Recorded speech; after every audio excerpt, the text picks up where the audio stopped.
Hello ছোট বন্ধুরা, তোমাদেরকে আবারও একবার স্বাগত জানাই অনন্যাস টিউটোরিয়ালে। তো আজ আমরা ক্লাস 6-এর ইংরেজি টেক্সট বইয়ের লেসন 1-এর প্রথম অংশটা পড়ে তার অ্যাক্টিভিটিগুলো করব। তো চলো শুরু করা যাক। তো দেখো এখানে ফার্স্ট লেসনে কি আছে, দেখো নামটা দিয়েছে it all began with drip drip, written by Alka Shankar and Sharlene Mukundan. তো দেখো প্রথমেই লেটস স্টার্টে কি বলেছে, Alka Shankar is an author of repute. এর মানে হলো আলকা শঙ্কর একজন বিখ্যাত লেখিকা ছিলেন। Her well known book is the mighty and the mystical rivers of India, exotic India. তো এখানে দেখো তার একটা বিখ্যাত বইয়ের নাম দিয়ে দিয়েছে। এটা কিন্তু তোমরা মুখস্থ রাখবে, এটা কিন্তু আসতেও পারে পরীক্ষায়। তার she is famous for her children's books. তো এখানে বলেছে তিনি বিখ্যাত ছিলেন তার লেখা বইগুলো, যেগুলো মানে বাচ্চাদের জন্য লেখা হয়েছিল। তারপর দেখো প্যারাগ্রাফ চেঞ্জ করে বলেছে Sharlin Mukundan is a renowned children's author. তো এখানে বলেছে শার্লিন মুকুন্দনও একজন খুব বিখ্যাত লেখিকা ছিলেন। তারপর বলেছে দেখো she has written Murthy the story book in collaboration with Alka Shankar. তো এর মানে হচ্ছে তিনি আলকা শঙ্করের সহযোগিতায়, কোলাবোরেশন মানে কিন্তু সহযোগিতা, তিনি আলকা শঙ্করের সহযোগিতায় দেখো একটা বইয়ের নাম দেওয়া আছে, ওই বইটা তিনি আলকা শঙ্করের সহযোগিতায় লিখেছিলেন। তো চলো এবার আমরা গল্পটা পড়া শুরু করব। তো দেখো লেটস রিডে কি বলেছে, a tiger was caught in a storm. একটা বাঘ একটা ঝড়ে ফেসে গেছিল। He had wandered near the village looking for something to eat. সে মানে ওই বাঘটা গ্রামের আশেপাশে ঘুরে বেড়াচ্ছিল এবং কিছু খাওয়ার জন্য খুঁজছিল। On the outskirts of that village lived an ill tempered old woman. ওই গ্রামটার সীমান্তে একটা বদমেজাজি বৃদ্ধা বাস করত। আউটস্কার্টস মানে কিন্তু গ্রামের একদম শেষ প্রান্ত। তারপর দেখো বলেছে the tiger huddled in shelter close to the wall of the woman's। তো এর মানে হচ্ছে ওই বাঘটা কুকড়ে শুয়েছিল কোথায়, দেখো বলেছে close to the wall of the women's heart. তো ওই বৃদ্ধা, দেখো আগের লাইনেই বলেছিল ওই বৃদ্ধাটা বদমেজাজি ছিল, তো ওই বৃদ্ধাটার ঘরের দেওয়ালের খুব কাছাকাছি ছিল, আশ্রয় নিয়েছিল। তো দেখো তারপরে কি বলেছে, the old woman was feeling very ill tempered that night. বলেছে বৃদ্ধাটা খুবই বদমেজাজি হয়ে গেছিল সেই রাত্রে। The rain water was leaking through the roof. দেখো এখানে কেন বলে দিয়েছে, কারণ বৃষ্টির জল ছাদ থেকে টপ টপ করে পড়ছিল, তাই জন্য ওই বৃদ্ধাটা বদমেজাজি হয়ে গেছিল। তা তারপর দেখো কি বলেছে, there is no escape from this drip drip.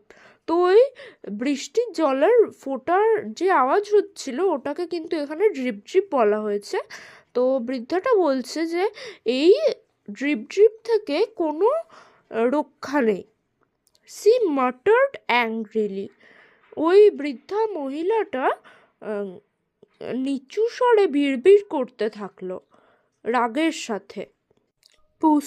Pushing her bed around the room to keep it dry. তো এটার মানে হচ্ছে ওই বৃদ্ধা তার বিছানাটাকে একটা শুকনো জায়গায় নিয়ে গেলেন। She shoved the bed and a tin trunk against a wall.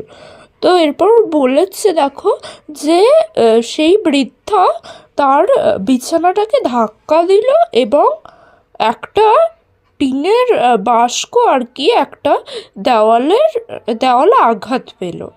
The ওয়াল শুক, যেই দেওয়ালে ধাক্কা খেলো তো ওই দেওয়ালটা একটু নড়লো স্বাভাবিকভাবে।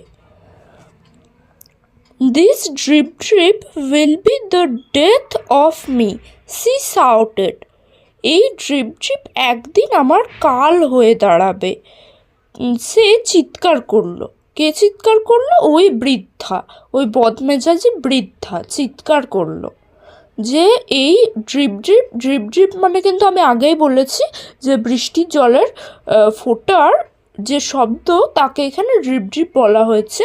তো জলটা যেহেতু ছাদ থেকে চুঁইয়ে পড়ছিল তাই জন্য এখানে বলা এখানে কিন্তু ওই বদমেজাজি মহিলা এইসব বলছে। The tiger on the opposite side of the wall felt the wall shake and was frightened. তো এখানে বলেছে দেখো ওই যে বাঘটা যে ওই যে বৃদ্ধার দেওয়ালের এক পাশে ওই যে আশ্রয় নিয়েছিল বৃষ্টি থেকে বাঁচার জন্য, তো ওই বাঘটা ওই দেওয়ালের নড়ে যাওয়াটা অনুভব করতে পারলো এবং ভয় পেল। তারপর দেখো বলেছে the drip drip must B a very dreadful creature he thought. তো বাঘটা এরপর ভয় পেয়ে গেল আর ভাবলো যে এই ড্রিপ ড্রিপ নিশ্চয়ই কোনো ভয়ঙ্কর জন্তু হবে, নইলে ওই বৃদ্ধা এমনি কেন বলবে, ও তো এমনিই ভাবছে।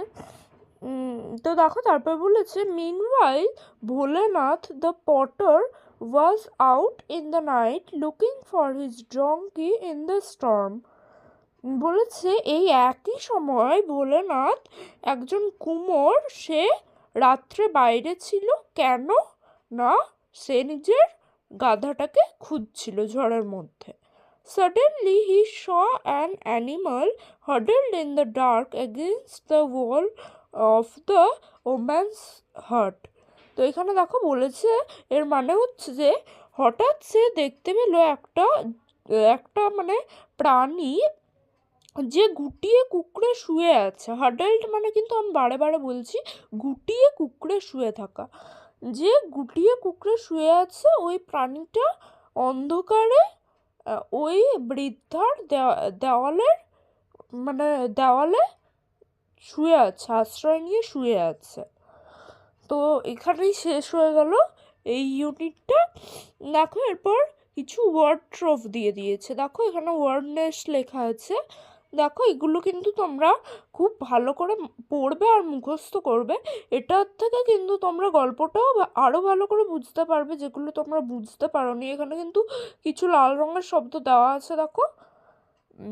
তো আমি একবার বলে দিচ্ছি কী কী দেওয়া আছে। দেখো outskirts, parts of the village or city farthest from the central area, huddled, curled up, muttered, talked indistinctly in a low voice, shoved, pushed something in a rough way, dreadful, fearful. আমি কিন্তু বারবার করে বলছি এগুলো কিন্তু পরীক্ষায় অনেক আসে, এগুলো কিন্তু তোমরা ভালো করে পড়বে আর সবগুলো মুখস্থ করবে। তো দেখো পরের পাতায় অ্যাক্টিভিটি 1-এ কি বলেছে, টিক দ্য কারেক্ট অ্যান্সার। তো এ নম্বরে বলেছে the tiger took shelter near the house of. তো এটার অ্যান্সার হবে অ্যান ওল্ড ওম্যান। তো তারপরে বি নম্বরে বলেছে দ্য ওল্ড ওম্যান ওয়াজ। তো এটার অ্যান্সার হবে অপশন নাম্বার 2 ইল টেম্পার্ড।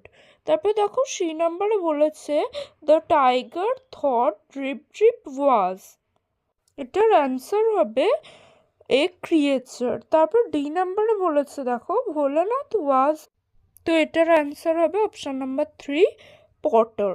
তারপর দেখো কি বলেছে অ্যাক্টিভিটি 2-তে, rearrange the following sentences in the correct order and put the numbers in the given boxes.